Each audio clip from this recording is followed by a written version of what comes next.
നമ്മുടെ നാളുകളെ അഭിമുഖീകരിക്കുന്നത്, ജീവിതയാത്രയിൽ പ്രശ്നങ്ങളെ അഭിമുഖീകരിക്കുന്നത് എങ്ങനെയെന്ന് അപ്പോസ്തല പ്രവൃത്തികളുടെ പുസ്തകം 27-ാമത്തെ അധ്യായം ആധാരമാക്കി ചിന്തിക്കുവാനായിട്ട് ആഗ്രഹിക്കുന്നു. അപ്പോസ്തലനായ പൗലോസിന്റെ കപ്പൽ യാത്ര, റോമിലേക്കുള്ള യാത്ര, ദുർഘടകരമായ യാത്ര. അപ്പോസ്തലൻ മാത്രമല്ല, അപ്പോസ്തലനോട് ചേർന്ന് ഏകദേശം 262 പേർ ഉണ്ടായിരുന്നു എന്ന് നാം വായിക്കുന്നു.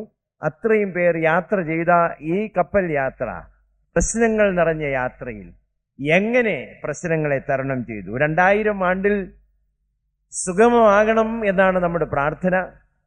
വളരെ സന്തോഷകരമാകണം എന്നാകുന്നു നമ്മുടെ ആഗ്രഹം. എന്നാൽ ജീവിതത്തിൽ കൊടുങ്കാറ്റുകൾ, കോളുകൾ വന്നു ചേരാൻ സാധ്യതയുണ്ട്. അതിന്റെ നടുവിൽ എങ്ങനെ ഞാനും നിങ്ങളും ജീവിക്കണം? നാളെ എന്നുള്ളത് ആശങ്കകൾ നിറഞ്ഞ ദിവസങ്ങളാണ്. എന്നാൽ നാളെ അഭിമുഖീകരിക്കുവാനുള്ള ദൈവശക്തി എവിടെ നിന്നാകും?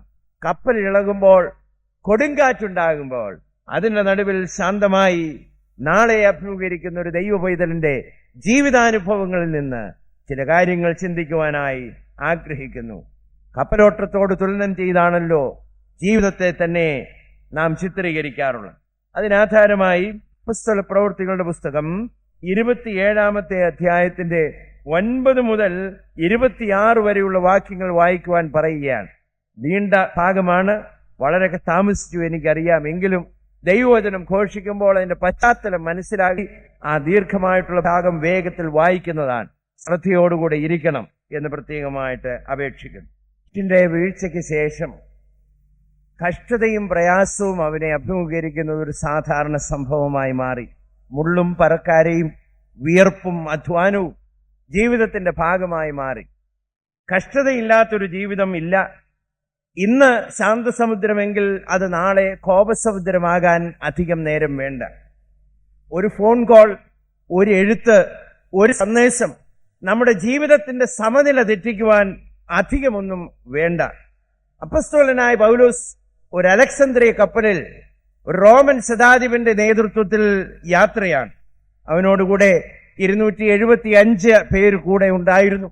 ഈ യാത്രയിൽ അവർ പോകുമ്പോൾ ആദ്യമേ പൗലോസ് അവർക്ക് ഒരു മുന്നറിയിപ്പ് കൊടുത്തു. നമ്മുടെ യാത്രയിൽ പ്രയാസമുണ്ടാകും, കപ്പൽ യാത്ര വിഷമകരമാണ് എന്ന് ഒരു ഉൾക്കാഴ്ച ഈ വിശ്വാസിക്കുണ്ടായിരുന്നു എന്നുള്ളത് ശ്രദ്ധേയമാണ്.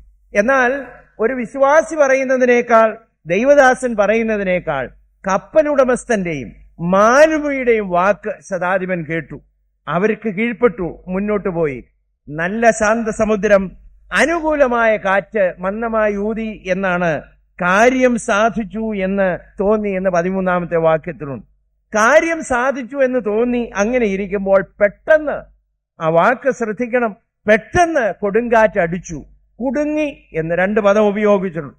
കൊടുങ്കാറ്റടിച്ചു, കുടുങ്ങി. ജീവിതത്തിൽ ഇങ്ങനെയുള്ള കഷ്ടങ്ങൾ, കൊടുങ്കാറ്റുകൾ 2000 ആണ്ടിൽ എന്റെയും നിങ്ങളുടെയും ജീവിതത്തിൽ ഉണ്ടോ ഇല്ലയോ എന്നുള്ളത് നമുക്ക് നിശ്ചയമല്ല.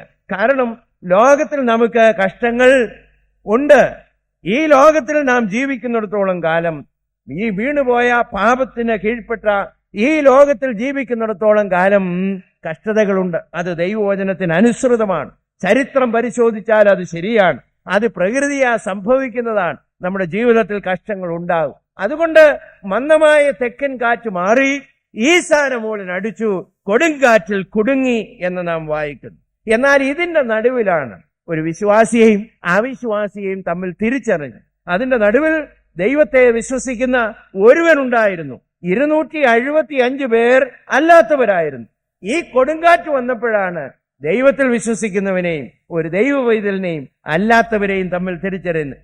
അങ്ങനെയാണ് ഒരു ക്രിസ്ത്യാനിയെയും അല്ലാത്തവരെയും തമ്മിൽ അറിയുന്നത്. കർത്താവുമായി ബന്ധമുള്ള ഒരു വിശ്വാസിയെയും അല്ലാത്തവരെയും തമ്മിൽ കൊടുങ്കാറ്റുകളും ശോധനകളുമാണ് തിരിച്ച് അറിയിക്കുന്നത്. അങ്ങനെ വന്നപ്പോൾ പെട്ടെന്ന് കൊടുങ്കാറ്റ് അടിച്ചു എന്ന് നാം വായിക്കുന്നു. അങ്ങനെ വന്നപ്പോൾ പുറമേ ഉള്ളവർ, അല്ല പൗലോസിനോട് കൂടെ യാത്ര ചെയ്തവർ എങ്ങനെ പ്രതികരിച്ചു എന്ന് നമുക്ക് നോക്കാം. ഒന്നാമത് അവർ ഇങ്ങനെയാണ് ചെയ്തത്. സ്വന്തം കൈയാൽ 18-ാമത്തെ വാക്യത്തിൽ ചരക്ക് പുറത്തു കളഞ്ഞു. ആദ്യം അവർ ചെയ്തത് അവർക്കുള്ളതെല്ലാം പുറത്തു കളഞ്ഞു. അപ്പോൾ ലോകമനുഷ്യന്റെ പ്രതികരണം ശ്രദ്ധിക്കണം. കൊടുങ്കാറ്റ് വരുമ്പോൾ ചരക്ക് പുറത്തെറിയുക. കാർഗോ ആദ്യം എടുത്തു. കളഞ്ഞു. രണ്ടാമത് പറഞ്ഞിരിക്കുന്നത് കപ്പൽ കോപ്പും, അതായത് കപ്പലിനെ ഉറപ്പിക്കേണ്ടതും കപ്പലിന് ആവശ്യമായിട്ടുള്ള കോപ്പും പുറത്തു കളഞ്ഞു. ലോകമനുഷ്യന്റെ പ്രതികരണം ഭൗമികമായ ജ്ഞാനത്തിൽ എല്ലാം തെറ്റാണെന്ന് ഞാൻ പറഞ്ഞില്ല. ഭൗമികമായ ജ്ഞാനത്തിൽ കൊടുങ്കാറ്റിനെ അഭിമുഖീകരിക്കുന്നത് ആദ്യം കയ്യിലുള്ളത് പുറത്തു കളഞ്ഞു, 2 കപ്പൽ കോപ്പ് പുറത്തു കളഞ്ഞു എന്ന് മാത്രമല്ല, 20-ാമത്തെ വാക്യത്തിന്റെ അവസാന ഭാഗത്തിൽ രക്ഷപ്പെടുമെന്നുള്ള ആശയും പോയി, ആശയും പുറത്തു കളഞ്ഞു, പ്രത്യാശയും പുറത്തു കളഞ്ഞു. കാരണം എന്താണെന്നറിയാമോ? ഈ 20-ാമത്തെ വാക്യത്തിന്റെ ആദ്യ ഭാഗത്ത് പറഞ്ഞിട്ടുണ്ട്, സൂര്യനെയോ നക്ഷത്രങ്ങളെയോ കാണാതിരുന്നതുകൊണ്ട്. അപ്പോൾ അനേക ജീവിതത്തിലും പ്രത്യാശ സൂര്യനുള്ളിടത്തോളം, നക്ഷത്രമുള്ളിടത്തോളം, വെളിച്ചമുള്ളിടത്തോളം ഇരുട്ട് വന്നപ്പോൾ പ്രത്യാശയില്ല. അപ്പോൾ രക്ഷപ്പെടുമെന്നുള്ള ആശയും അവർ പുറത്ത് കളഞ്ഞു. 33-ാമത്തെ വാക്യത്തിൽ പറഞ്ഞിട്ടുണ്ട്, 14 ദിവസം അവർ പട്ടിണി കിടന്നു. അപ്പോൾ ദൈവത്തിൽ അടിയുറച്ച വിശ്വാസമില്ലാത്ത ഒരു മനുഷ്യന്റെ പ്രതികരണമാണ്. പ്രശ്നം വരുമ്പോൾ കയ്യിലുള്ളത് പുറത്തു കളയുക, ജോലി വേണ്ട എന്ന് വെക്കുക, ഈ ജീവിതം വേണ്ട എന്ന് വെക്കുക.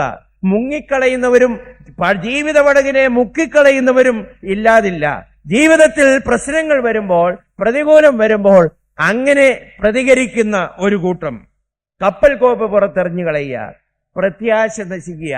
ആശ പോയാൽ ജീവിതം തീരാൻ അധികം നേരം വേണ്ട. നിങ്ങൾ രോഗികളെ ശ്രദ്ധിക്കണം. മരണത്തോട് മല്ല് പിടിക്കുമ്പോൾ ആശ അവരുടെ ഉള്ളിൽ നിന്ന് പ്രത്യാശ മങ്ങിക്കഴിഞ്ഞാൽ വേഗത്തിൽ അവർ സിങ്ക് ചെയ്യും. അവർ പിടിച്ചു നിൽക്കുന്നത് അവരുടെ ഹൃദയത്തിലുള്ള ആശയാണ്. ഈ മനുഷ്യരെ ശ്രദ്ധിക്കുക. ആശ പോയി, പ്രത്യാശ നഷ്ടപ്പെട്ടു, കപ്പൽ കോപ്പ് പുറത്തു കളഞ്ഞു, ഉള്ളതെല്ലാം വലിച്ചെറിഞ്ഞു. അങ്ങനെ പ്രതികരിക്കുന്ന അനേകരുണ്ട്. വ്യവസായത്തിൽ അല്ലെങ്കിൽ വ്യാപാര ഇടപാടിൽ ഒരു നഷ്ടം വരുമ്പോൾ എല്ലാം വേണ്ട എന്ന് വെക്കുക. കുടുംബത്തെ നശിപ്പിച്ചവരുണ്ട്, കുഞ്ഞുങ്ങളെ നശിപ്പിച്ചവരുണ്ട്. ജീവിതത്തിൽ പലതും വേണ്ട എന്ന് വെക്കുന്നവർ, എറിഞ്ഞു കളയുന്നവർ. ശിഷ്യന്മാരുടെ ജീവിതത്തിൽ മരുഭൂമിയിൽ കർത്താവ് അവരെ കൊണ്ടുപോയി 5000 പുരുഷന്മാരടങ്ങുന്ന ഒരു പുരുഷാരത്തെ സംസാരിച്ചു കൊണ്ടിരുന്നപ്പോൾ ശിഷ്യന്മാർ പറഞ്ഞ വാക്ക് ശ്രദ്ധിക്കണം. ഗുരു, നേരം വൈകുന്നു, ഈ സ്ഥലം മരുഭൂമിയാണ്, അതുകൊണ്ട് പുരുഷാരത്തെ അങ്ങ് പറഞ്ഞ് അയക്കണം. പ്രശ്നം നമ്മുടെ കയ്യിൽ വേണ്ട. അവർ കൂടുതൽ ഇരുന്നാൽ അവരെ പോഷിപ്പിക്കേണ്ട ചുമതല നമ്മുടെ കയ്യിൽ വരും. അതുകൊണ്ട് പ്രശ്നം നമ്മുടെ കയ്യിൽ വരുന്നതിന് മുമ്പേ അവരെ വിട്ടയക്കണം. അങ്ങനെയുള്ള ഒരു സ്വഭാവമാണ് എന്റെയും നിങ്ങളുടെയും ജീവിതത്തിലുള്ളത്. Do not want to handle the problems. അതിനെ വലിച്ചെറിയുന്ന, അഭിമുഖീകരിക്കാൻ, ഫേസ് ചെയ്യാൻ കഴിയാത്ത ജീവിതങ്ങൾ. എന്നാൽ അതിന്റെ നടുവിൽ ഒരു വിശ്വാസിയെ ഇന്ന് നമുക്ക് നോക്കാം. ചരക്ക് പുറത്തെറിഞ്ഞു കളയുന്ന, ജീവിതം തന്നെ വേണ്ട എന്ന് വെക്കുന്ന, നിരാശയിലാകുന്ന, ഭക്ഷണം കഴിക്കാതെ പട്ടിണി കിടക്കുന്ന സമൂഹത്തിന്റെ നടുവിൽ ദൈവത്തെ വിശ്വസിക്കുന്ന ഒരു മനുഷ്യന്റെ ജീവിതം ഒന്ന് ശ്രദ്ധിക്കുക. 27-ാമത്തെ അധ്യായത്തിന്റെ 21-ാം വാക്യം, 1-ാമത്തെ അവന്റെ ജീവിതത്തിന്റെ സ്വഭാവം നമുക്ക് കാണാൻ കഴിയും. വളരെ പട്ടിണി കിടന്ന ശേഷം പൗലോസ് അവരുടെ നടുവിൽ നിന്നു. ഇളകി മറിയുന്ന പടകാണ്, കപ്പലാണ്, കൊടുങ്കാറ്റ് നിറഞ്ഞു നിൽക്കുകയാണ്, തിരമാലകൾ പൊങ്ങുന്നു, എല്ലാവരും കിടക്കുകയും നിലവിളിക്കുകയും ചെയ്യുമ്പോൾ പൗലോസ് അവരുടെ നടുവിൽ നിന്നു. സ്റ്റേബിൾ ഫീറ്റ്, ഉറപ്പുള്ള കാലുകൾ. എല്ലാവരുടെയും കാലുകൾ പതറിയപ്പോൾ കൊടുങ്കാറ്റിന്റെ നടുവിൽ വിശ്വാസിയുടെ കാൽ ഉറച്ചു നിൽക്കും. Stood firm. ഇങ്ങനെയാണ് വിശ്വാസിയെ അറിയുന്നത്. ക്യാൻസർ രോഗം വിശ്വാസിക്കും വരും, അവിശ്വാസിക്കും വരും. പണനഷ്ടം വിശ്വാസിക്കും വരും, അവിശ്വാസിക്കും വരും. രോഗങ്ങൾ വിശ്വാസിക്കും വരും, അവിശ്വാസിക്കും വരും. എന്നാൽ ഇതിന്റെയൊക്കെ നടുവിൽ വിശ്വാസിയെ തിരിച്ചറിയുന്നത് കാലിടറുന്നവനല്ല, ഉറപ്പുള്ള കാലുള്ളവനാണ്. അതിന്റെ നടുവിൽ പൗലോസ് നിന്നു. ആടിപ്പോയില്ല, കുലുങ്ങിപ്പോയില്ല, പതറിപ്പോയില്ല. Stood firm. എന്തുകൊണ്ടാണെന്നറിയാമോ? ഒന്നാമത്, അവൻ നിന്നത് ഉറപ്പുള്ള പാറയിലാണ്. പൗലോസ് അപ്പോസ്തലന്റെ ജീവിതം ഉറച്ചിരുന്നത് കപ്പലിലല്ല, കപ്പൽ ഉടമസ്ഥനിലല്ല, കപ്പിത്താന്റെ കഴിവിലുമല്ല. കപ്പിത്താന്റെ കഴിവിലും കപ്പലുടമസ്ഥന്റെ ധനത്തിലും കപ്പലിലും ഉറച്ചാൽ കൊടുങ്കാറ്റ് വരുമ്പോൾ കാൽ ഉറയ്ക്കത്തില്ല. പൗലോസ് അപ്പോസ്തലന്റെ ജീവിതം ഉറച്ചിരുന്നത് അവൻ കണ്ടിരുന്ന അദൃശ്യനായ ദൈവത്തിലാണ്. സങ്കീർത്തനക്കാരന്റെ ഭാഷയിൽ പറഞ്ഞാൽ പാറമേൽ എന്റെ കാലുകളെ നിർത്തി. പാട്ടുകാരന്റെ ഭാഷയിൽ പാറയാം ക്രിസ്തന്മേൽ നിൽപ്പേൻ വെറും മണൽ മറ്റുള്ളിടം. ഞാൻ ചോദിക്കട്ടെ, നമ്മുടെ 2000-ലേക്ക് നാം കയറി. നമ്മുടെ ജീവിതം ഉറപ്പിച്ചിരിക്കുന്നത് എവിടെയാണ്? ദൃശ്യമായി കാണുന്നതിലാണോ? ധനം ഉറപ്പുള്ളതല്ല, ആരോഗ്യം ഉറപ്പുള്ളതല്ല, നമ്മുടെ സ്വാധീനം ഉറപ്പുള്ളതല്ല, നമ്മുടെ പ്രിയപ്പെട്ടവർ ഉറപ്പുള്ളതല്ല. നമുക്ക് ഉറയ്ക്കുവാൻ, നമുക്ക് നിൽക്കുവാൻ ഉറപ്പുള്ള ഒരൊറ്റ സ്ഥലമേ ഉള്ളൂ. നസ്രായനായ യേശു, നമ്മെ സ്നേഹിക്കുന്ന കർത്താവ്, ക്രിസ്തുവാകുന്ന പാറ. പാറയാം ക്രിസ്തന്മേൽ നിൽപ്പേൻ വെറും മണൽ മറ്റുള്ളിടം. അനേക ജീവിതങ്ങളും പ്രശ്നങ്ങൾ വരുമ്പോൾ തകർന്നു പോകുന്നതിന്റെ കാരണം അവരുടെ ജീവിതം ഉറച്ചിരിക്കുന്നത് ഈ ലോകത്തിൽ കാണുന്ന ദൃശ്യമായ പല കാര്യങ്ങളിലാണ്. എന്നാൽ നമ്മുടെ ജീവിതം അവിടെയല്ല. ബുദ്ധിമാൻ തന്റെ വീട് പണിതതുപോലെ പാറയാകുന്ന ക്രിസ്തുവിന്റെ മേൽ, ഉറപ്പുള്ള പാറമേൽ, ഉറപ്പുള്ള അടിസ്ഥാനത്തിന്റെ മേൽ ഞാനും നിങ്ങളും വീട് പണിയണം. നമ്മുടെ ഭവനം, നമ്മുടെ ജീവിതം, നമ്മുടെ ആയുസ്, നമ്മുടെ എല്ലാം എവിടെ ഉറച്ചിരിക്കുന്നു എന്ന് ശ്രദ്ധിക്കണം. ഒന്ന്, അവൻ ഉറപ്പുള്ള അടിസ്ഥാനത്തിന്റെ മേൽ നിന്നു. 2, സങ്കീർത്തനക്കാരൻ 121-ാം സങ്കീർത്തനത്തിൽ പറയുന്നു, അവൻ എന്റെ കാലുകളെ സൂക്ഷിക്കുന്നു എന്ന്. കാലിടറാതെ സൂക്ഷിക്കുന്നു, പാദങ്ങളെ സൂക്ഷിക്കുന്നു. അപ്പോൾ നമുക്ക് ഉറപ്പുള്ളതിന്റെ രണ്ടാമത്തെ കാരണം, എന്റെ കാല് പാറമേൽ നിൽക്കുന്നു എന്ന് മാത്രമല്ല, എന്റെ കാലടികളെ സൂക്ഷിക്കുന്ന ഒരു ദൈവമുണ്ട്. പൗലോസിന് അറിയാമായിരുന്നു, എത്ര കൊടുങ്കാറ്റുണ്ടെങ്കിലും, എത്ര ശക്തമായ കൊടുങ്കാറ്റുണ്ടെങ്കിലും തന്റെ കാലുകളെ സൂക്ഷിക്കുന്ന, തന്റെ ആയുസ്സിനെ സൂക്ഷിക്കുന്ന, തന്റെ ജീവിതത്തെ സൂക്ഷിക്കുന്ന ഒരു ദൈവമുണ്ട്. ഞാൻ അവൻ ഉള്ളം കയ്യിൽ ഇരിക്കയാൽ ആരുമില്ല എനിക്ക് ദോഷം ചെയ്യുവാൻ. ഇന്ന് എനിക്ക് വന്ന് നേരിടുന്നതെല്ലാം തൻഹിതം എന്ന് ഞാൻ അറിയുന്നു. കാരണം ഞാൻ അവൻ ഉള്ളം കയ്യിൽ ഇരിക്കുന്നു. അപ്പോൾ എന്റെ കാല് പാറമേൽ നിൽക്കുന്നു എന്ന് മാത്രമല്ല, എന്റെ കാല് സൂക്ഷിക്കുന്ന ഒരു ദൈവമുണ്ട്. യൂദായുടെ ഭാഷയിൽ പറഞ്ഞാൽ, വീഴാതെ വണ്ണം നമ്മെ സൂക്ഷിച്ച് കളങ്കമില്ലാതെ ആനന്ദത്തോടെ തന്റെ മഹിമാസന്നിധിയിൽ നിർത്തുന്ന ഒരു കർത്താവുണ്ട്. ദൈവത്തിന്റെ കൃപ, അപ്പോസ്തലനായ പൗലോസ് പറഞ്ഞു, സർവകൃപാലുവായ ദൈവം, 1 പത്രോസ് 5-ാമത്തെ അധ്യായത്തിന്റെ 11-ാമത്തെ വാക്യത്തിൽ, സർവകൃപാലുവായ ദൈവം നമ്മെ യഥാസ്ഥാനപ്പെടുത്തി ഉറപ്പിച്ച് ശക്തീകരിക്കും. അപ്പോൾ ദൈവകൃപ എന്ന് പറയുന്നത് വിശ്വാസിയെ ഉറപ്പിക്കുന്നതാണ്. കഷ്ടതയുടെ നടുവിൽ വിശ്വാസി നിൽക്കുന്നത് ദൈവകൃപയിലാണ്. ദൈവകൃപ എന്ന് പറയുന്നത് ഏത് വേദനയുടെ നടുവിലും മതിയായതാ, കഷ്ടങ്ങളുടെ നടുവിൽ മതിയായതാ. മരണത്തോട് മല്ലുപിടിക്കുമ്പോഴും വിശ്വാസിയെ ഉറപ്പിച്ചു നിർത്തുന്നത് ദൈവകൃപയാണ്. ഒരു സ്ത്രീയോട് ഒരു പാസ്റ്റർ എന്ന് ചോദിച്ചു, മരണത്തോടടുക്കുക, woman are you sinking, are you feeling like sinking, അങ്ങ് താണു പോകുന്നത് പോലെ തോന്നുന്നുണ്ടോ? ആ സ്ത്രീ ഉടനെ മറുപടി പറഞ്ഞു, ഞാൻ കർത്താവിന്റെ മേലാണ് നിൽക്കുന്നത്, എന്റെ ഉറപ്പ് അവിടെയാണ്. How can I sink? ഞാൻ എങ്ങനെ മുങ്ങും? ഞാൻ ഒരിക്കലും മുങ്ങിപ്പോകത്തില്ല. കാരണം എന്റെ കാല് നിൽക്കുന്നത് പാറയാകുന്ന ക്രിസ്തുവിന്റെ മേലാണ്. അവന്റെ കൃപ എനിക്കുണ്ട്. എന്നെ കേൾക്കുന്ന സഹോദരങ്ങളെ, എല്ലാം ഉണ്ടെങ്കിലും ദൈവകൃപയില്ലെങ്കിൽ കൊടുങ്കാറ്റിന്റെ നടുവിൽ നിൽക്കത്തില്ല. അല്ല, ജീവിതത്തിൽ ഒന്നുമില്ലെങ്കിലും, ഉറയ്ക്കാൻ ഒന്നുമില്ലെങ്കിലും ദൈവകൃപയുണ്ടെങ്കിൽ നീ വീണുപോകത്തില്ല. കാരണം ദൈവത്തിന്റെ കൃപ നിനക്ക് മതി. My grace is sufficient for you. അത് കഴിഞ്ഞ് ഫുൾ സ്റ്റോപ്പാ. അത് കഴിഞ്ഞ് ഒന്നും ആവശ്യമില്ല.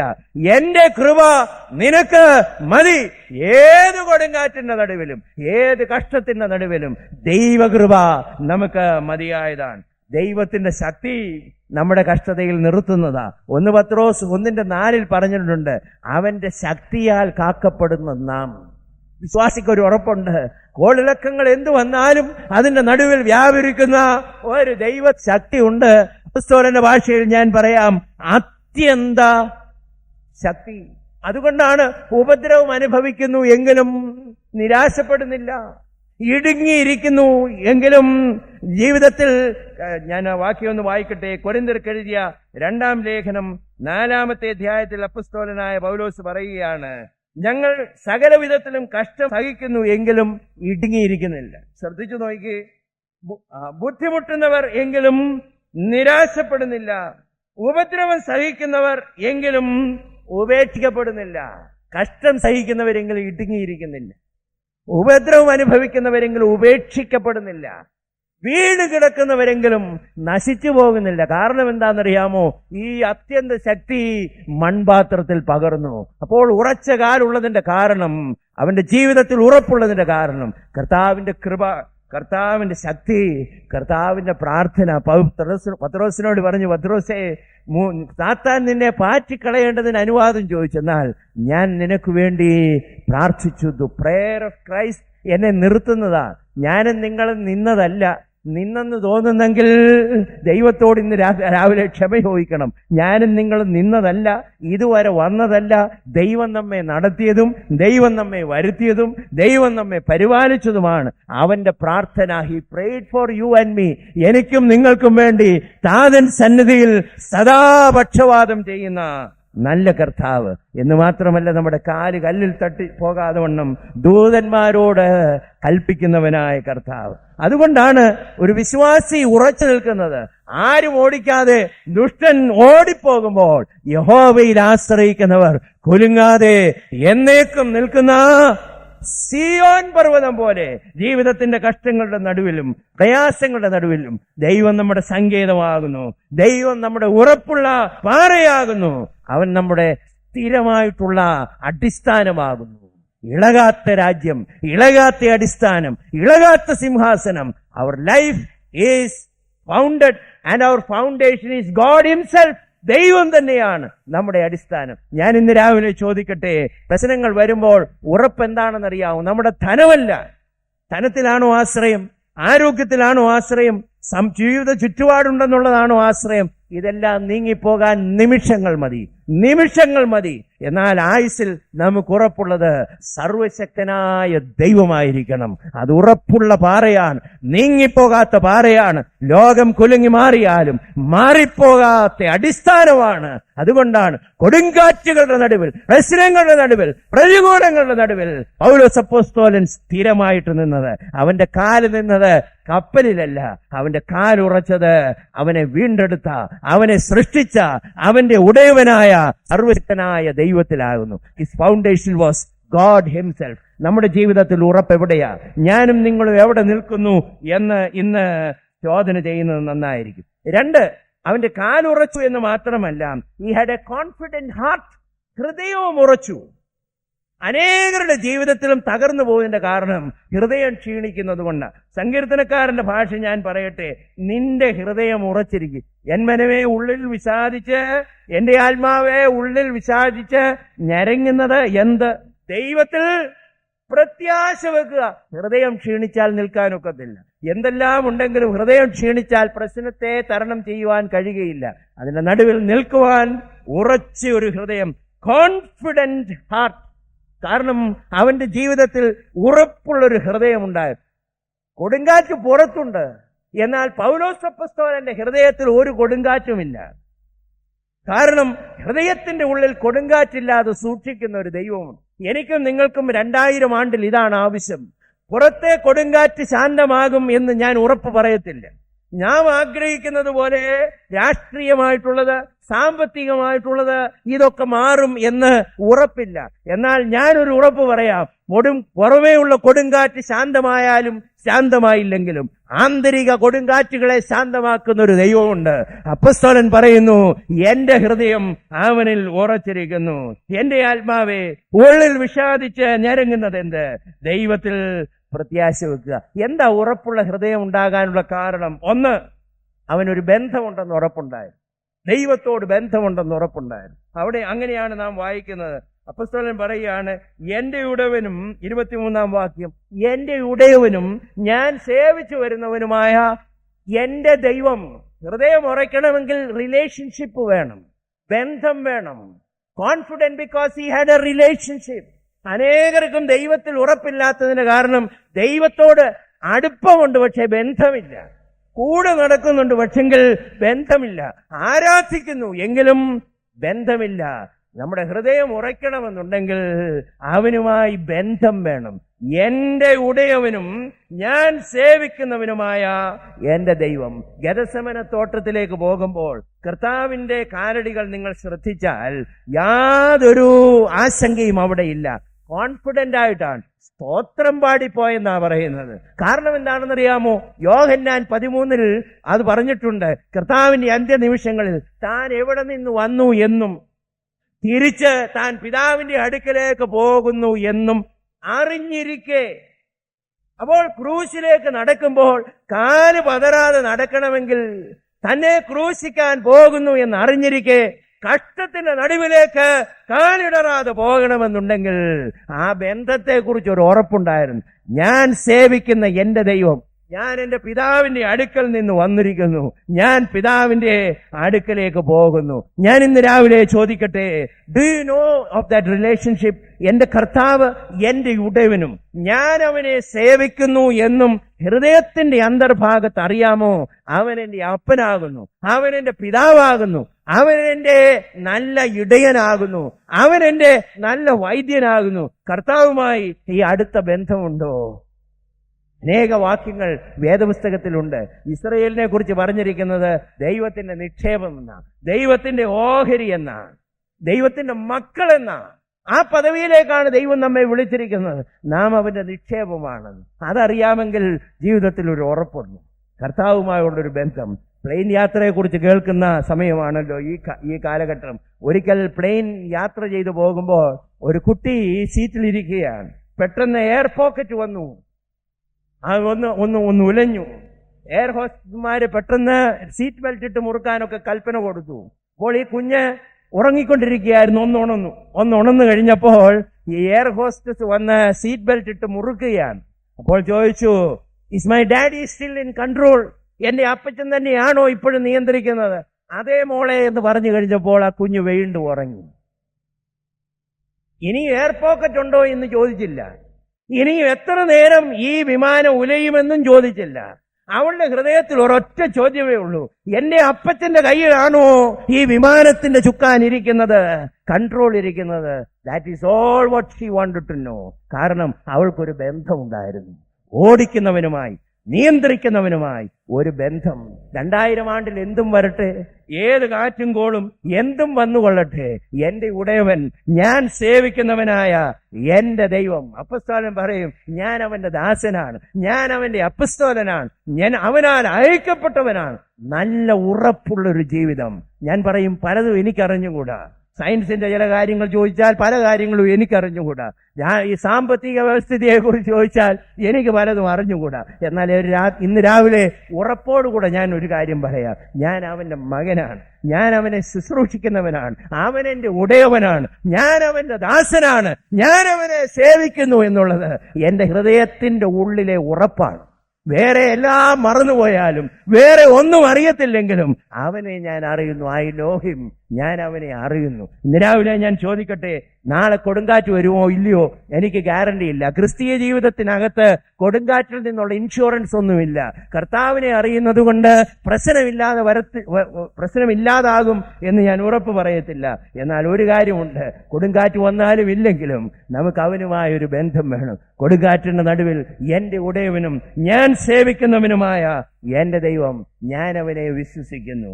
രണ്ടാമത് നോക്കിക്കാട്ടെ, ഈ ഹൃദയം ഉറച്ചിരിക്കുന്നതിന്റെ കാരണം not only a confidence of relationship, confidence of his presence. 27-ാമത്തെ അധ്യായത്തിന്റെ 23-ാമത്തെ വാക്യം ഇങ്ങനെയാകുന്നു പറഞ്ഞു, എന്റെ ഉടയവനും ഞാൻ സേവിച്ചു വരുന്നവനുമായ ദൈവത്തിന്റെ ദൂതൻ ഈ രാത്രിയിൽ, അടുത്തത് ശ്രദ്ധിക്കണം, എന്റെ അടുക്കൽ, ദൂരെയല്ല, എന്റെ അടുക്കൽ. 275 പേരുടെ ഈ കപ്പലിലുണ്ടായിരുന്നു. എന്നാൽ ആ കപ്പലിലുണ്ടായിരുന്ന 275 പേരിലും അധികം അടുത്ത് അപ്പസ്തോലനോട് ചേർന്ന് നിന്ന ഒരാളുണ്ട്, ദൈവത്തിന്റെ ദൂതൻ. ഞാനതിനൊരു വ്യാഖ്യാനം കൊടുക്കുന്നു, ദൈവത്തിന്റെ പുത്രൻ, അവൻ സേവിക്കുന്ന അവന്റെ യജമാനൻ. കൊടുങ്കാറ്റിന്റെ നടുവിൽ, പ്രശ്നങ്ങളുടെ നടുവിൽ ദൈവം അകലെയല്ല, അവൻ അടുത്താണ്. ദൈവം നമ്മുടെ സങ്കേതവും ബലവുമാകുന്നു. കഷ്ടങ്ങളിൽ അവൻ ഏറ്റവും അടുത്ത തുണയാകുന്നു. സൈന്യങ്ങളുടെ ദൈവം നമ്മോട് കൂടെയുണ്ട്.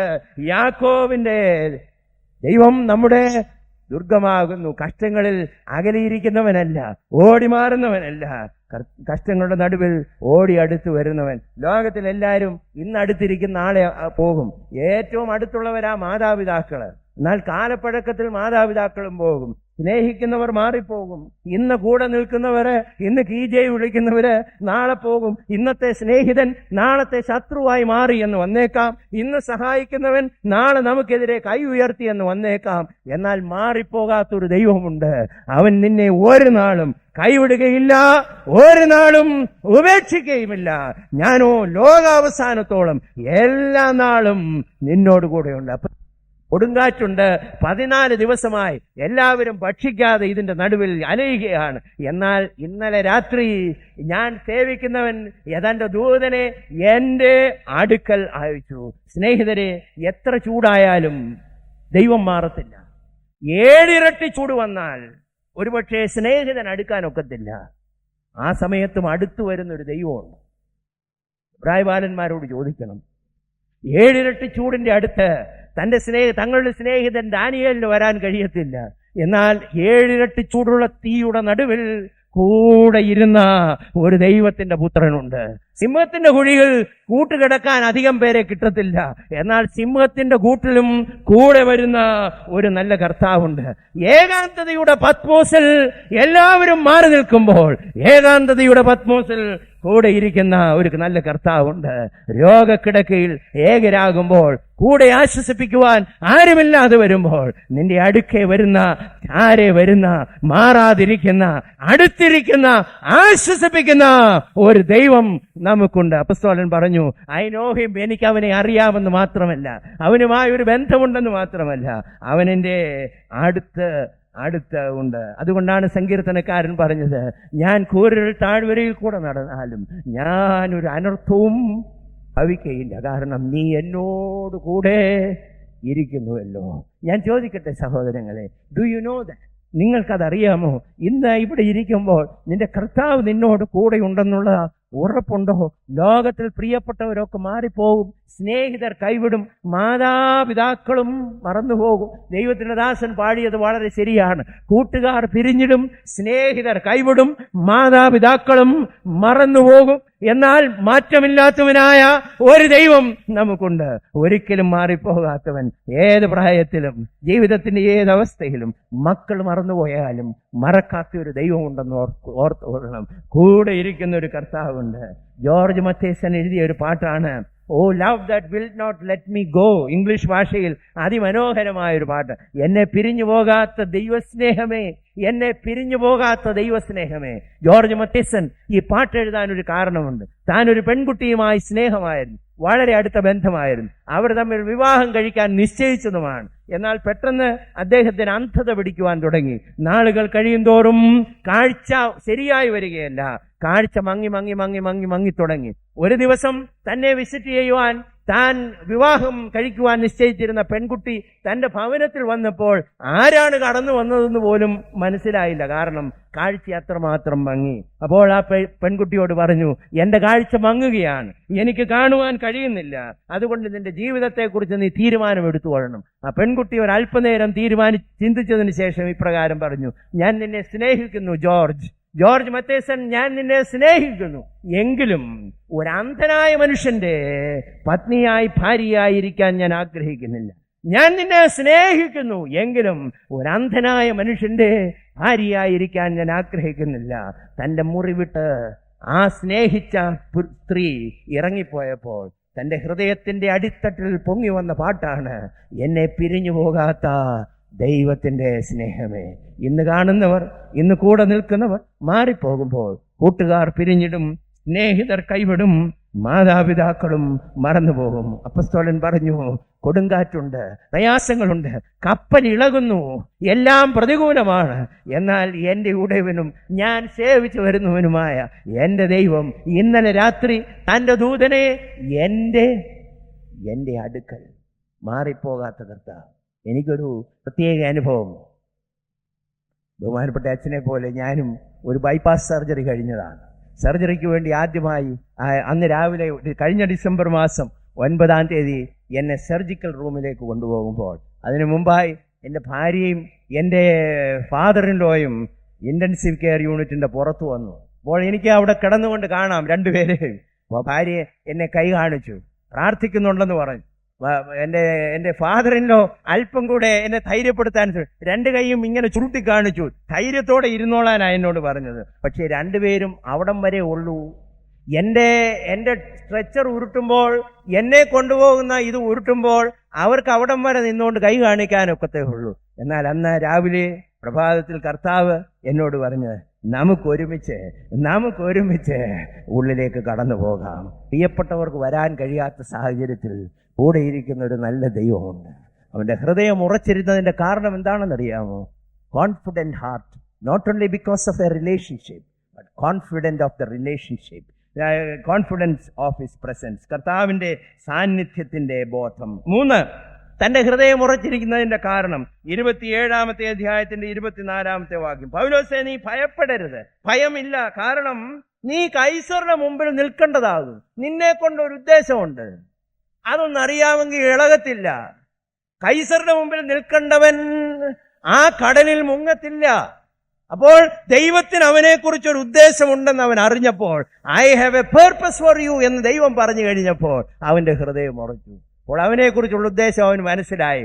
ഞാൻ കൈസറുടെ മുമ്പിൽ നിൽക്കേണ്ടതാകുന്നു. അനേകരുടെയും ജീവിതത്തിൽ ഹൃദയം ഉറയ്ക്കാത്ത എന്നാണെന്നറിയാം? ജീവിതത്തിന്റെ ഉദ്ദേശം അവരെക്കുറിച്ചുള്ളത് അവർക്ക് അറിഞ്ഞുകൂടാ. എന്തിനാ ജീവിക്കുന്നത് അറിഞ്ഞുകൂടാ. ഞാൻ പലപ്പോഴും പറയും, ഒരാശുപത്രിയിൽ തുടങ്ങി വേറൊരു ആശുപത്രിയിൽ അവസാനിക്കും.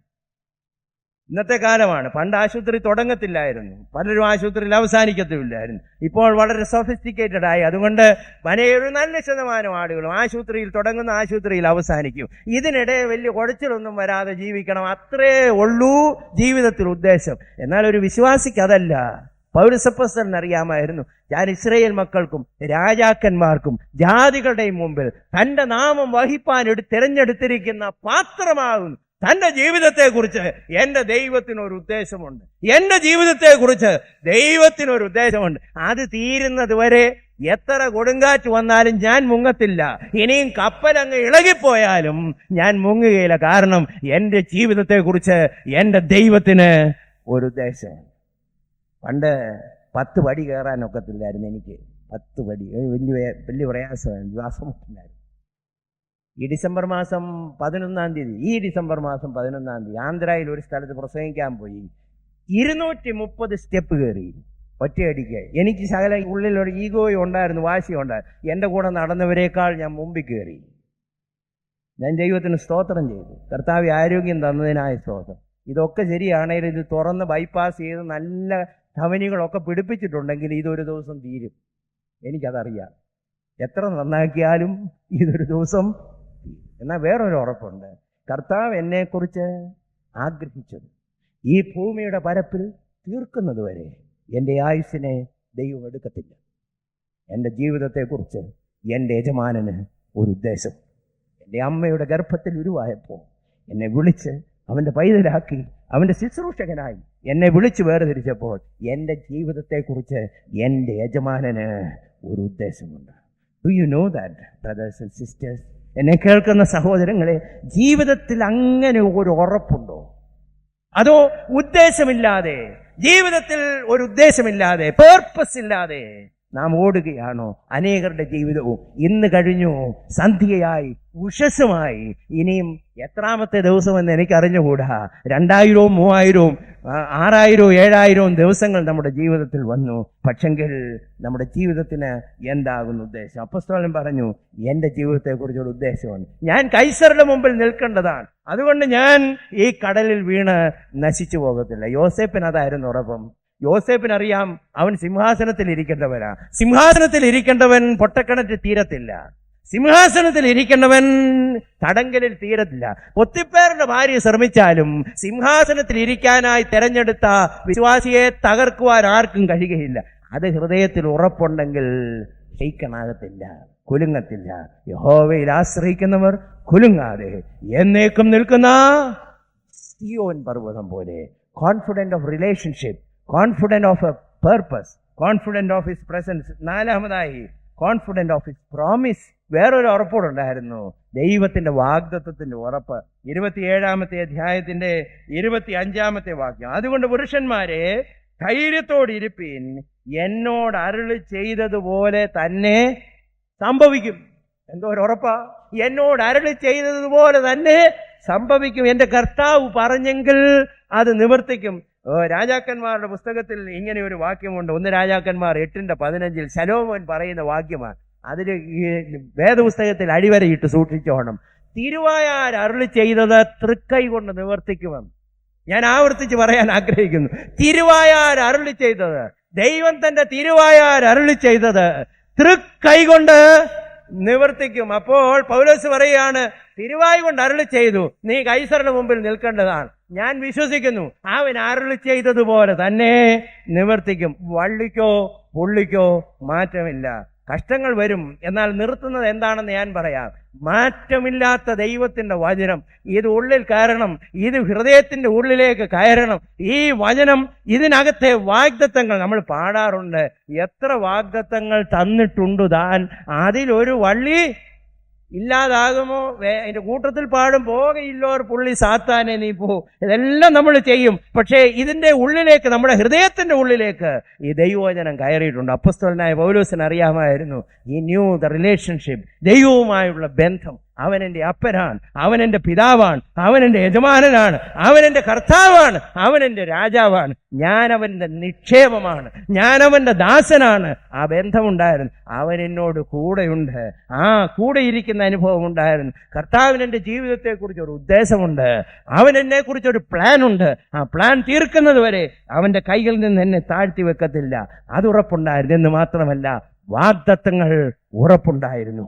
പലപ്പോഴും എൻ്റെ ക്രിസ്തീയ ജീവിതത്തിൽ സുവിശേഷ വേല പ്രയാസമാണ്. എന്നാൽ സംഘടനകൾക്ക് നേതൃത്വം കൊടുക്കുമ്പോൾ അതിൻ്റെതായ വേദനകൾ, നിരാശകളുണ്ട്. എന്നാൽ എന്നെ ഉറപ്പിക്കുന്ന ഒരു കാര്യമുണ്ട്. ഞാൻ പലപ്പോഴും പറയും, കർത്താവേ, നീ എന്നോട് പറഞ്ഞത്, നീ എന്നോട് കൽപ്പിച്ചത് നീ നിവർത്തിക്കുമെന്ന് ഞാൻ ഉറയ്ക്കുന്നു. എന്നെ കേൾക്കുന്ന വിശ്വാസികളെ, ഇത് ഹൃദയത്തിലേക്ക് കടക്കുവാൻ ദൈവം നമ്മെ സഹായിക്കട്ടെ.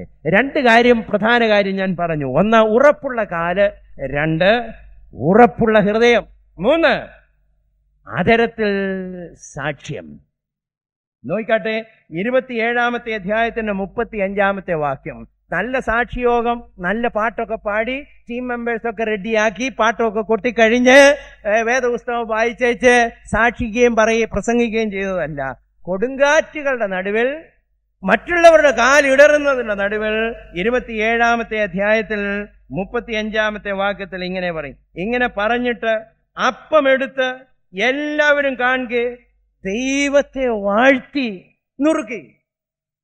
അപ്പോൾ ദൈവത്തിന് സ്തോത്രം ചെയ്തത്, ദൈവത്തെ സ്തുതിച്ചത്, ആദരം തുറന്ന് കർത്താവിനെ മഹത്വപ്പെടുത്തിയത് ശാന്തമായ സാഹചര്യത്തിലല്ല, പ്രതികൂലങ്ങളുടെ സാഹചര്യത്തിൽ. വിശ്വാസി എങ്ങനെയാ പാടുന്നത്? പാട്ട് പാടുന്നത് സന്തോഷ സമൃദ്ധിയിലല്ല. സങ്കടങ്ങൾ പെരുകുമ്പോൾ, ജീവിതത്തിന്റെ കഷ്ടങ്ങളിൽ പാട്ട് പാടുന്നവർ ദൈവമക്കളാണ്. ജീവിതത്തിന്റെ കഷ്ടങ്ങളെക്കുറിച്ച് ചിന്തിച്ചാൽ പാട്ടുപാടാൻ ഒക്കത്തില്ല. എന്നാൽ കഷ്ടങ്ങളുടെ നടുവിൽ നടത്തുന്ന ഒരു ദൈവത്തെക്കുറിച്ച് ചിന്തിക്കുമ്പോൾ മാത്രമേ പാടാൻ കഴിയത്തുള്ളൂ. കഷ്ടവും നഷ്ടവും ഏറിടുന്നേരം അവ സന്തോഷമായി സഹിച്ചിടാൻ ശക്തി നൽകുന്ന ക്രിസ്തീയ ജീവിതം, കൂട്ടുകാരിൽ പരമായിട്ട് എന്നെ പോറ്റുന്ന, എൻ്റെ പെറ്റമ്മയിൽ അൻപേറുന്ന ശത്രുക്കൾ നമ്മുടെ നേരെ കുറ്റം പറഞ്ഞു വരുമ്പോൾ, പരിഹാസം ചൊല്ലി ശത്രു നേർക്ക് വരുമ്പോൾ സ്തോത്രം പാടി ആശ്വസിപ്പാൻ ശക്തി നൽകുന്ന ക്രിസ്തീയ ജീവിതം വിശ്വാസിയെ ഇവിടെ തിരിച്ചറിയുന്നു. അവൻ രോഗക്കിടക്കയിലാകുമ്പോൾ അവന്റെ സാക്ഷ്യത്തിനൊരു വ്യത്യാസമുണ്ട്. ഞങ്ങൾക്കൊരു വലിയ സ്നേഹിതനുണ്ടായിരുന്നു. ഏകദേശം 5-6 വർഷങ്ങൾക്ക് മുൻപ് അദ്ദേഹം അക്കരയ്ക്ക് പോയി. ക്യാൻസർ രോഗിയായിരുന്നെങ്കിലും തേജസ്സുള്ള മുഖം ഉണ്ടായിരുന്നു.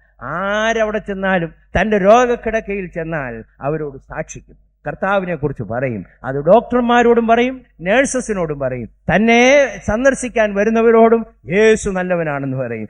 പരിചയമില്ലാത്ത ആരെങ്കിലും താനുമായി അടുത്ത ആ ആശുപത്രിയിൽ വന്നാൽ തന്നെ പരിചയപ്പെടുത്തുന്നത് ഇങ്ങനെയാണ്: ഞാൻ അനുഗ്രഹിക്കപ്പെട്ട ഒരു ക്യാൻസർ രോഗിയാണ്, ഞാൻ അനുഗ്രഹിക്കപ്പെട്ട ഒരു ക്യാൻസർ രോഗിയാണ്. ഇത് പാടാൻ ലോകമനുഷ്യനൊക്കത്തില്ല, ഇത് പാടാൻ ഒരു ദൈവവൈതലിനെ ഒക്കത്തുള്ളൂ. കഷ്ടങ്ങൾ വരുമ്പോൾ, വേദനകൾ വരുമ്പോൾ കർത്താവിന് സ്തോത്രം ചെയ്യണമെങ്കിൽ ഹൃദയത്തിൽ പാട്ട് വേണം, അന്തരംഗത്തിൽ പാട്ട് വേണം, ഹൃദയത്തിൽ സന്തോഷം വേണം. നിന്റെ പാനപാത്രം നിറഞ്ഞ് കവിയും. ഞാൻ ചോദിക്കട്ടെ, അങ്ങനെയാണോ? ഞാൻ യഹോവയെ എല്ലാ കാലത്തും വാഴും. അവൻ്റെ സ്തുതി എപ്പോഴും എപ്പോഴും എൻ്റെ നാവിന്മേൽ. ഞങ്ങൾക്കൊരു കൂട്ടു സഹോദരനുണ്ട്. അദ്ദേഹത്തിന് ഈ കുറച്ച് നാളുകൾക്ക് മുമ്പ് തൻ്റെ മകൻ്റെ ബിസിനസ്സിൻ്റെ ഇടപാട് നിമിത്തം തനിക്കുള്ളതെല്ലാം നഷ്ടപ്പെട്ടു. ഒരു പ്രദേശത്ത് എന്നാൽ ഞാൻ ആ സ്ഥലത്ത് പോയിട്ടുണ്ട്. 3 കാറുണ്ട്. ഏതേലും ഒരു കാറിൽ വന്ന് പിക്ക് ചെയ്തുകൊണ്ട് പോയി പ്രസംഗിപ്പിക്കുമായിരുന്നു. ഞാൻ ആ സ്ഥലത്ത് പോയിട്ടുണ്ട്. അദ്ദേഹമാണ് അവിടെ കൊണ്ടുപോകും. ഇന്ന് തൻ്റെ എസ്റ്റേറ്റ് മുഴുവൻ പോയി താൻ പാർക്കുന്ന ആ വീട് ഒഴിച്ച് ബാക്കിയെല്ലാം കടം തീർക്കാൻ വിൽക്കേണ്ടി വന്നു. അതിൻ്റെ നടുവിൽ ശാന്തമായ മുഖത്തോടെ നിൽക്കുന്നത് എന്താണെന്നറിയാമോ? അവൻ്റെ ഹൃദയത്തെ സന്തോഷിപ്പിക്കുന്ന ദൈവം അവൻ്റെ കൂടെ. എല്ലാം സന്തോഷകരമാകുമ്പോഴല്ല, കാരാഗ്രഹത്തിൽ പാട്ട് തരുന്നൊരു ദൈവമുണ്ട്. ചങ്ങലകൾ കയ്യിൽ വരുമ്പോൾ കൊട്ടിപ്പാടാൻ കൃപ തരുന്നൊരു കർത്താവ് ഉണ്ട്.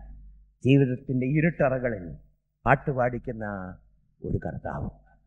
ഇംഗ്ലീഷ് ഭാഷയിൽ ഒരു പാട്ടുണ്ട്, it is well with my soul. കർത്താവെ, എൻ്റെ ആത്മാവെ, എല്ലാം നല്ലത് തന്നെ, എല്ലാം നല്ലത് തന്നെ എന്ന് പാടുന്ന ഒരു പാട്ടുണ്ട്, it is well with my soul. എൻ്റെ ആത്മാവ് സന്തോഷിക്കുന്നു എന്ന് അദ്ദേഹം പാട്ട് പാടിയത്, എഴുതിയത് എല്ലാം അനുകൂലമായി, ബാങ്കിലൊരു നിക്ഷേപവുമായി, ജീവിത സൗകര്യത്തിൻ്റെ നടുവിൽ എഴുതിയതല്ല. തൻ്റെ 4 മക്കൾ, ഭാര്യയും പെൺമക്കളും കൂടെ കപ്പലിൽ കയറി അമേരിക്കൻ ഐക്യനാടുകളിലേക്ക് പോയ വഴി യാത്രയിൽ കപ്പൽ മുങ്ങി. ഭാഗ്യവശാൽ ഭാര്യ രക്ഷപ്പെട്ടു. 4 പെൺകുഞ്ഞുങ്ങളും ആഴത്തിലേക്ക് പോയി. ഭാര്യ അപ്പുറത്ത് ചെന്ന് കഴിഞ്ഞപ്പോൾ ഒരു ടെലിഗ്രാം കൊടുത്തു, സേവ്ഡ് അലോൺ, ഞാൻ മാത്രം രക്ഷപ്പെട്ടു. ദൈവത്തിൻ്റെ ദാസൻ അടുത്ത കപ്പലിൽ കയറി ഭാര്യയുടെ അടുത്ത് ചെല്ലുവാൻ പോകുന്ന വഴിയിൽ മുമ്പേ പോയ കപ്പൽ എവിടെ മുങ്ങിയോ ആ മുങ്ങിയ സ്ഥലത്ത് വന്നപ്പോൾ കപ്പിത്താൻ പറഞ്ഞു, ഇവിടെയാണ് നമുക്ക് മുമ്പേ പോയ കപ്പൽ മുങ്ങിയത്. തൻ്റെ 4 പെൺകുഞ്ഞുങ്ങളെയും വിഴുങ്ങിക്കളഞ്ഞ സമുദ്രത്തിൻ്റെ ആഴത്തിലേക്ക് നോക്കിക്കൊണ്ട് ദൈവത്തിൻ്റെ ദാസനായ സ്പാഫോർഡ് എഴുതിയ പാട്ടാണ്, it is well with my soul. എൻ്റെ ജീവിതത്തിൽ എന്ത് തന്നെ വന്നാലും, കഷ്ടങ്ങൾ വന്നാലും, നഷ്ടങ്ങൾ വന്നാലും, എൻ്റെ ആത്മാവ് എൻ്റെ ദൈവത്തിൽ സന്തോഷിക്കും. സ്തോത്രഗീതമുള്ളവരാ വിശ്വാസി, സ്തോത്രഗാനമുള്ളവനാണ് വിശ്വാസി, ദൈവത്തെ സ്തുതിക്കുന്നവനാണ് വിശ്വാസി. ഞാൻ ചോദിക്കട്ടെ, നമ്മുടെ ആദരത്തിൽ സ്തോത്രമുണ്ടോ? കർത്താവിനെ മഹത്വപ്പെടുത്തുന്നുണ്ടോ? കർത്താവിന് സ്തോത്രം ചെയ്യാൻ എനിക്കും നിങ്ങൾക്കും കഴിയുന്നുണ്ട്. സ്തോത്രനായ പൗലോസ്, ഉറപ്പുള്ള കാല്, ഉറപ്പുള്ള ഹൃദയം, സ്തോത്രമുള്ള ഹരം. 4.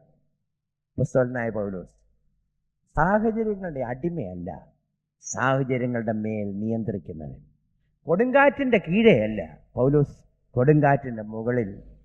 സാഹചര്യങ്ങൾ പ്രതികൂലമായി വന്നപ്പോൾ അതിന് അടിമയല്ല, പിന്നെയോ അതിൻ്റെ മുകളിൽ നിൽക്കുന്ന ദൈവശക്തി. തുടങ്ങിയപ്പോൾ പൗലോസ് അല്ല നേതാവ്. കപ്പലുടമയുടെയും മാലുമിയുടെയും വാക്ക് അനുസരിച്ചെന്നാണ് നാം വായിക്കുന്നത്. ശതാധിപൻ ഇഷ്ടം കപ്പലുടമയുടെ വാക്കാണ്, മാലുമിയുടെ വാക്കാണ്, കപ്പിത്താന്റെ വാക്കാണ്. എന്നാൽ മുമ്പോട്ട് വന്നപ്പോൾ നിങ്ങൾ ശ്രദ്ധിക്കണം, കൽപ്പിക്കുന്നത് കപ്പലുടമയല്ല, കൽപ്പിക്കുന്നത് ശതാധിപനല്ല, കൽപ്പിക്കുന്നത് മാലുമിയുമല്ല. പിന്നെ കാര്യങ്ങൾ നിയന്ത്രിക്കുന്നത് അപ്പസ്തോലനായ പൗലോസാണ്. ഇറങ്ങണോ വേണ്ടായോ എന്ന്, തോണി ഇറക്കണോ ഇറക്കണ്ടായോ എന്ന്, എന്ത് ചെയ്യണമെന്ന് കൽപ്പന കൊടുക്കുന്നത് അപ്പസ്തോലനായ പൗലോസാണ്. Not a victim of the circumstances but controlling the circumstance. കിടക്കയിൽ കിടക്കുന്നവരല്ല, പിന്നെയോ കിടക്ക എടുത്ത് നടക്കുന്നവർ. നമ്മളിൽ അനേകരും സാഹചര്യങ്ങളുടെ അടിമയാണ്. എന്നാൽ കർത്താവ് നമ്മളെക്കുറിച്ച് ആഗ്രഹിക്കുന്നത് സാഹചര്യങ്ങളെ ജയിക്കുന്നു. അപ്പോസ്തലനായ പൗലോസിന്റെ ഒരു പ്രത്യേക വാക്യം എന്നെ അധികം സന്തോഷിപ്പിക്കുന്നു. ഇങ്ങനെയാണത് എഴുതിയിരിക്കുന്നത്, നമ്മുടെ കർത്താവായ യേശു ക്രിസ്തു മുഖാന്തരം നാൾതോറും നമുക്ക് ജയം നൽകുന്ന ദൈവത്തിന് സ്തോത്രം. That is A Christian. എന്ത് കഷ്ടം വന്നാൽ, എന്ത് വേദന വന്നാൽ, എന്ത് പ്രശ്നങ്ങൾ വന്നാൽ, ഏത് പ്രതികൂലം വന്നാൽ, അതിൻ്റെ നടുവിൽ എന്നെ ജയോത്സവമായി നടത്തുന്ന ദൈവത്തിന് സ്തോത്രം. ഇന്ന് രാവിലെ ഇവിടെ കൂടിയിരിക്കുന്നവരോട് ഞാനൊരു ഉറപ്പ് പറയാം. കഷ്ടത വരത്തില്ലെന്നല്ല, രോഗം വരത്തില്ലെന്നോ, നിങ്ങൾക്ക് നഷ്ടം വരത്തില്ലെന്നോ, നമ്മുടെ റബ്ബറിന്റെ വില കൂടുമെന്നോ, ഇതൊന്നും ഗ്യാരണ്ടി ഇല്ല. ഒരു ഗ്യാരണ്ടി പറയാം, ഈ ദൈവം ഒരു വർഷം ജീവിക്കാൻ അനുവദിച്ചാൽ 365 ദിവസവും ജയോത്സവമായി നടത്തുന്ന ഒരു ദൈവമുണ്ട്. പണം ഉണ്ടെങ്കിലും ഇല്ലെങ്കിലും, ധനം ഉണ്ടെങ്കിലും ഇല്ലെങ്കിലും, വരുമാനം കൂടിയാലും വരുമാനം കുറഞ്ഞാലും, ആരോഗ്യം കൂടിയാലും ആരോഗ്യം കുറഞ്ഞാലും, പ്രായം കൂടി വരികയാണെങ്കിലും ക്ഷീണിച്ചു വരികയാണെങ്കിലും, അതിൻ്റെയൊക്കെ നടുവിൽ നാൾതോറും നമ്മെ ജയോത്സവമായി നടത്തുന്ന ദൈവത്തിന് സ്തോത്രം. ഈ 2000 ആണ്ടിൽ ഞാൻ കർത്താവിനോട് പറഞ്ഞത്, കർത്താവേ, നീ ജീവിക്കാൻ അനുവദിക്കുന്നെങ്കിൽ ഈ വർഷം ജയോത്സവമായി നടക്കാൻ നീ എനിക്ക് കൃപ തരണം. തോൽക്കുവാനല്ല, സാഹചര്യങ്ങൾക്ക് കീഴ്പ്പെടാനല്ല, പ്രശ്നങ്ങൾക്ക് കീഴ്പ്പെട്ടിട്ടല്ലയോ നാം ഇവിടെ ഇരിക്കുന്നത്. പലതിനും തലകുനിച്ചിരിക്കുന്നവരല്ലയോ, പ്രതികൂലങ്ങൾക്ക് വണങ്ങി നിൽക്കുന്നവരല്ലയോ, സാഹചര്യങ്ങളെ കൊണ്ട് മടുത്തിരിക്കുന്നവരല്ലയോ, പ്രശ്നങ്ങളും കഷ്ടങ്ങളും വന്ന് റിസൈൻ ചെയ്തിരിക്കുന്ന അനുഭവമല്ലയോ നമ്മുടേത്. എന്നാൽ വിശ്വാസി അങ്ങനെയല്ല, അതിൻ്റെ മേൽ ജയോത്സവം വഹിക്കും. നമ്മുടെ കർത്താവായ യേശു ക്രിസ്തു മുഖാന്തരം നമുക്ക് ജയം തരുന്ന ദൈവത്തിന് സ്തോത്രം. എവിടെ പോയാലും സുന്ദരമെന്ന ഗോപുരത്തിന്റെ അടുക്കൽ ചെന്നാൽ പ്രശ്നം കണ്ട് അന്തിക്കുകയല്ല, പ്രശ്നത്തിന്റെ നടുവിൽ കൈനീട്ടി ബലഹീനനെ എഴുന്നേൽപ്പിക്കുന്ന സ്വഭാവം. സമൂഹത്തിന്റെ ആവശ്യം കണ്ട് അന്തിച്ചു നിൽക്കുകയല്ല, സമൂഹത്തിന്റെ ആവശ്യങ്ങളുടെ നടുവിൽ പ്രതികരിക്കുന്ന ഒരു വിശ്വാസി. ഭാരത മണ്ണിന്റെ ഭാവി എങ്ങനെയെന്ന് നമുക്ക് അറിഞ്ഞുകൂടാ. അനിഷ്ട സംഭവങ്ങൾ ഒന്നിന്റെ പുറകെ ഒന്നായി വരുന്നു. എന്നാൽ എന്നെ കേൾക്കുന്ന വിശ്വാസി, ഇതിന്റെ നടുവിൽ തിരുസഭയ്ക്കൊരു ജീവിതമുണ്ട്. കീഴ്പ്പെട്ടൊരു ജീവിതമല്ല, തകരുന്നൊരു ജീവിതമല്ല. അപ്പസ്തോലനായ പൗലോസിനെ പോലെ ഇളകിമറിയുന്ന സാഹചര്യത്തിൽ ഉറപ്പുള്ള കാല്, ഉറപ്പുള്ള ഹൃദയം, സാക്ഷിക്കുന്ന അധരം എന്ന് മാത്രമല്ല, സാഹചര്യങ്ങളുടെ നടുവിൽ ജയോത്സവമായി നടത്തുന്ന ദൈവത്തിന് സ്തോത്രം. നാളെ എന്തുണ്ടെന്ന് നമുക്കറിഞ്ഞുകൂടാ, എന്നാൽ നാളെയെക്കുറിച്ച് ഒരു ഉറപ്പുണ്ട്. നമ്മെ ജയത്തോടെ നടത്തുന്ന ദൈവത്തിന് സ്തോത്രം. പലപ്പോഴും ഭാവിയെക്കുറിച്ചൊക്കെ ചിന്തിക്കുമ്പോൾ ഒരു കുടുംബമായി ജീവിക്കുന്നെങ്കിൽ അതിൻ്റെതായ പ്രയാസമുണ്ട്. എന്നെ സംബന്ധിച്ചിടത്തോളം ഞാൻ നിൽക്കുന്ന സംഘടനയിൽ ചുമതല വഹിക്കുന്നത് കൊണ്ട് പലപ്പോഴും എനിക്ക് ആശങ്കയുണ്ട്. കാരണം നാളെ എന്തെന്നുള്ളത് അറിഞ്ഞുകൂടാ. ഏകദേശം 100-300 പേര് കൂടെയുണ്ട്, ശുശ്രൂഷകൾ പലതുണ്ട്, ഭാരിച്ച ചുമതലകളുണ്ട്. എന്നാൽ ഇന്ന് രാവിലെ നിങ്ങളുടെ മുമ്പിൽ ഞാൻ സന്തോഷത്തോടെ പറയട്ടെ, ഈ വരുന്ന 365 ദിവസവും എന്നെ ജയോത്സവമായി നടത്തുവാൻ പോകുന്ന ഒരു ദൈവമുണ്ട്. അടിയങ്ങളെ ഒരുമിച്ച് ജയോത്സവമായി നടത്തുവാൻ പോകുന്ന ഒരു ദൈവമുണ്ട്. കാരണം ഞങ്ങളുടെ പാദങ്ങൾ ലോകത്തിന്റെ ഉറപ്പുകളിലല്ല, ലോകത്തിന്റെ പാറകളിലല്ല, ലോകം തരുന്ന അടിസ്ഥാനങ്ങളിലല്ല. ഞങ്ങളുടെ ഉറപ്പ് നസറായനായ യേശുവാണ്. എല്ലാം മാറിപ്പോയാലും യേശു ക്രിസ്തു ഇന്നലെയും ഇന്നും എന്നേക്കും അനന്യം തന്നെയാകുന്നു. ഞങ്ങൾ ഉറച്ചു നിൽക്കുന്നത് പാറയാകുന്ന ക്രിസ്തുവിന്റെ മേലാണ്. ഞങ്ങളുടെ ഹൃദയത്തെ ഉറപ്പിക്കുന്നത് അവനുമായിട്ടുള്ള ബന്ധമാണ്. ലോകത്തിൽ എല്ലാവരെയും കൈവിട്ടാലും, ഇന്ന് സഹായിക്കുന്നവൻ നാളെ സഹായിക്കത്തില്ലെന്ന് പറഞ്ഞാലും, ഞങ്ങൾക്കൊരു ഉടയവനുണ്ട്, ഞങ്ങൾ സേവിക്കുന്നവനുണ്ട്. ഞങ്ങൾ ആരെ ശുശ്രൂഷിക്കുന്നു അവനെ ഞങ്ങൾക്കറിയാം. ഞാൻ ആരെ വിശ്വസിച്ചിരിക്കുന്നു എന്ന് ഞാൻ അറിയുന്നു. ദൈവത്തിന് സ്തോത്രം. ഞങ്ങളുടെ ജീവിതത്തെക്കുറിച്ച് ദൈവത്തിന് ഒരു ഉദ്ദേശമുണ്ട്, ദൈവത്തിനൊരു പ്ലാനുണ്ട്. അവന്റെ വാഗ്ദത്തം ഒന്നും മാറുന്നതല്ല, അവന്റെ സാന്നിധ്യം ഒരു കാലത്തും പോകത്തില്ല. പ്രശ്നങ്ങൾ എന്തു വന്നാലും, പ്രതികൂലങ്ങൾ എന്തു വന്നാലും, ലോകത്തിലെല്ലാവരും മാറിപ്പോയാലും മാറിപ്പോകാതെ കൂടെ ഇരിക്കുന്ന ഒരു നല്ല ദൈവം ഞങ്ങൾക്കുണ്ട്. ദൈവത്തിന് നന്ദിയോടെ സ്തോത്രം. എന്ന് മാത്രമല്ല, കഷ്ടങ്ങൾ വന്നാലും പ്രശ്നങ്ങൾ വന്നാലും അതിന്റെ നടുവിൽ പാട്ടോടുകൂടെ സ്തോത്രത്തോടുകൂടെ അക്കരയ്ക്ക് നടത്തുന്ന ഒരു നല്ല ദൈവം നമുക്ക് വേണ്ടി ജീവിക്കുന്നു. ദൈവത്തിന് നന്ദിയോടെ സ്തോത്രം. ഞാൻ ഇന്റൻസീവ് കെയർ യൂണിറ്റില് മടങ്ങി വന്നു കഴിഞ്ഞ് ഏകദേശം 10-24 മണിക്കൂർ കഴിയുമ്പോഴാണ് ബോധമൊക്കെ വരുന്നത്. ആ സമയത്ത് ഒരു സിസ്റ്റർ, യാക്കോബായിലെ ഒരു അച്ഛൻ്റെ കൊച്ചമ്മയായിരുന്നു ശുശ്രൂഷ. അപ്പോൾ ശുശ്രൂഷിച്ച് കഴിഞ്ഞ് അടുത്ത് നിന്ന ഒരു സിസ്റ്റർ, തിയേറ്ററിൽ സേവ് ചെയ്യുന്ന ഒരു സിസ്റ്ററിനെയും കൂട്ടിക്കൊണ്ട് എൻ്റെ അടുത്ത് എന്നോട് പറഞ്ഞു, സാറേ, ബോധം മറിഞ്ഞപ്പോഴും തിയേറ്ററിൽ ചെന്നുകൊണ്ട് ഞാൻ ആദ്യം പ്രാർത്ഥിച്ചു, ഡോക്ടർക്ക് വേണ്ടി പ്രാർത്ഥിച്ചു. ഞാൻ പറഞ്ഞു, ഡോക്ടറെ എനിക്കൊന്ന് പ്രാർത്ഥിച്ചോളാൻ പറഞ്ഞു. പ്രാർത്ഥിച്ചു കഴിഞ്ഞ് സ്തോത്രം പറഞ്ഞു. അപ്പോൾ ആ സിസ്റ്റർ എന്നോട് പറഞ്ഞു, ബോധം മറിഞ്ഞിട്ടും അധരത്തിൽ നിന്ന് സ്തോത്രം സാറിൻ്റെ അധരത്തിൽ നിന്ന് ഞാൻ ദൈവത്തെ സ്തുതിച്ചു. കർത്താവ്, എൻ്റെ അബോധാവസ്ഥയിലും നിന്നെ സ്തുതിക്കുവാൻ എൻ്റെ അധരത്തിന് തന്ന കൃപയ്ക്കായി. ഇന്ന് രാവിലെ ഈ ആലയത്തിൽ നിന്ന്, ഈ ഹാളിൽ നിന്ന് പുറത്തു പോകുമ്പോൾ സ്തോത്രത്തിൻ്റെ ഗാനവുമായി ഇറങ്ങിപ്പോകും. പാട്ടറിയാമോ എന്ന് ഞാൻ ചോദിച്ചില്ല. ഹൃദയത്തിലൊരു പാട്ട് വേണം. ട്യൂണില്ലെങ്കിലും ഈണമില്ലെങ്കിലും പാടാൻ അറിയത്തില്ലെങ്കിലും ഹൃദയത്തിൻ്റെ ഉള്ളിൽ പാട്ടുള്ളവരായി നിങ്ങളുടെ ഭവനത്തിലേക്ക് മടങ്ങിപ്പോകും. ഇതിന് ദൈവം ഇന്ന് രാവിലെ നിങ്ങളെ സഹായിക്കും. There is a tomorrow, but because he lives, അവൻ ജീവിക്കുന്നതുകൊണ്ട് I can face my tomorrow. എൻ്റെ യേശു ജീവിക്കുന്നതുകൊണ്ട് നാളെ നനച്ച് ഞാൻ നടുങ്ങുന്നില്ല. ദുഃഖവേളകൾ വരുമെന്ന് ഓർത്ത് കലങ്ങുന്നില്ല. കാലമെല്ലാമുള്ള മനുവേലൻ എനിക്ക് വേണ്ടി കരുതാതെ കൈവിടുമോ? മനമേ ചഞ്ചലം എന്തിനായി? കരുതാൻ വല്ലഭനില്ലയോ ജയവീരനായി? മനമേ ചഞ്ചലം എന്തിനായി? Do you know the saviour? ഈ കർത്താവിനെ അടുത്തറിയാമോ? ദൈവഭക്തിയിൽ ജീവിക്കുന്നുവെന്നല്ല, കർത്താവുമായ അടുത്ത് എൻ്റെ ഉടയവൻ, എൻ്റെ കർത്താവ്, എൻ്റെ യജമാനൻ, എൻ്റെ ഇടയൻ, എൻ്റെ കർത്താവ് അടുത്തറിയുന്ന ആ ബന്ധം ഇന്നില്ലെങ്കിൽ ഇന്ന് ആ ബന്ധവുമായിട്ട് ഇറങ്ങിപ്പോകാം. Go with a song in your mouth and a music in your heart. ഹൃദയത്തിൽ പാട്ടും അധരത്തിൽ ഗാനവും ഉള്ളവരായി ഇവിടുന്ന് പോകുവാൻ ദൈവത്തിൻ്റെ ആത്മാവ് ഇന്ന് രാവിലെ നമ്മെ സഹായിക്കും. തലകളെ പ്രാർത്ഥന.